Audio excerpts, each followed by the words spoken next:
Paul Gosar, the only member of the House who got a chance to speak about blocking the Electoral College vote from his state of Arizona before the invasion of the Capitol shut down the debate.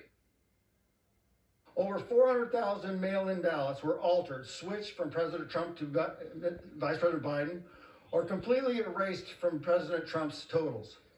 The proof is in the counting curves, the curves that cannot occur except with odds so rare and unlikely that winning the Mega Millions lottery is more probable. Mr. Speaker, can I have order in the chamber? The House will be in order.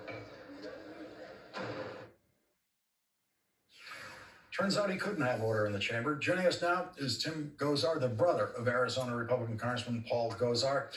And Tim, let me start with something that caught me before the invasion of the Capitol. I was watching your brother, knowing that he's a dentist, which made the way he wears the mask even more peculiar to me.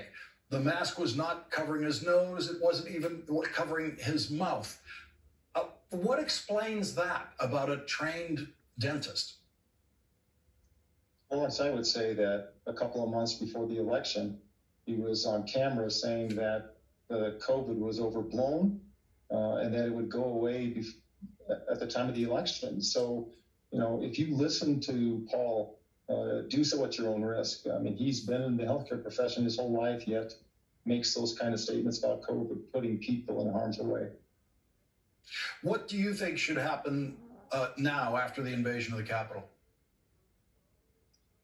Well, I think what's happened when you're an organizer, when you're a mastermind of a plot to do what was done last week, you're just as guilty as the mob that you besieged and took and overran the House. And so when that's the case, you're just as guilty as the events and the people and what they did and the 5 people that lost their lives. So there's blood on your hands. I would say, too, Lawrence, that Paul swore an oath to support, defend the Constitution of the United States against all enemies, foreign and domestic.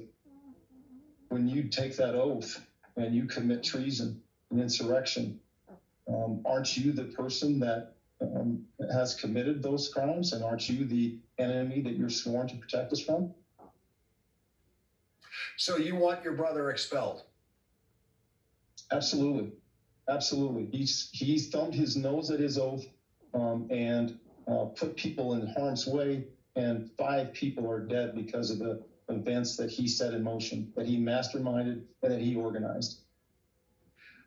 You and 2 of your siblings actually appeared in a campaign ad against your brother, saying that you were going to vote for his opponent in 2018. So what have the family gatherings been like since then?